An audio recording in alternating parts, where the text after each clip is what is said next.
में देश में कोचिंग संस्थानों की लूट रोकने के लिए केंद्र सरकार द्वारा प्रयास किए जा रहे हैं। इस मामले को लेकर एक नई गाइडलाइन जारी की गई है।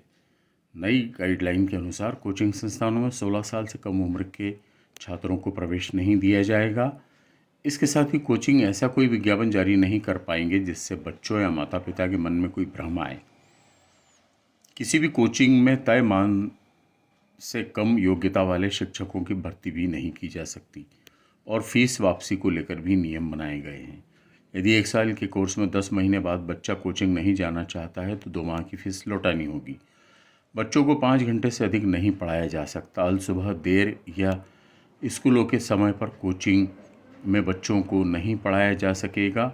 कोचिंग के भवनों को लेकर भी नियम बनाए गए हैं। करीब 11 पेज की गाइडलाइन में और भी कई बिंदु हैं। हाल ही में मध्य प्रदेश में भी यह गाइडलाइन लागू करने की घोषणा की गई है।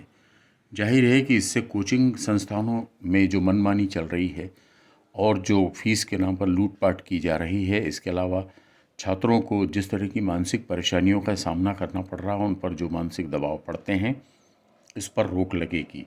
इस मामले को लेकर कोचिंग संस्थान वाले अच्छे खासे बेचैन दिखाई दे रहे हैं और उनकी बेचैनी इस रूप में भी सामने आ रही है कि उन्हें ऐसा लगता है कि सरकार का ये जो नियम है, ये जो नई गाइडलाइन आई है, इससे उनके कोचिंग के बिज़नेस पर बहुत ज़्यादा फ़र्क पड़ेगा।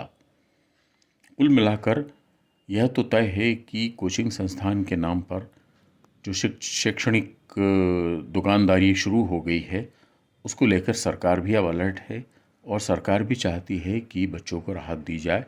मसलन सुबह से लेकर शाम तक बच्चे कोचिंग संस्थानों में व्यस्त रहते हैं। पढ़ाई से ज़्यादा, स्कूलों की पढ़ाई से ज़्यादा कोचिंग उनके लिए महत्वपूर्ण बना दी गई है।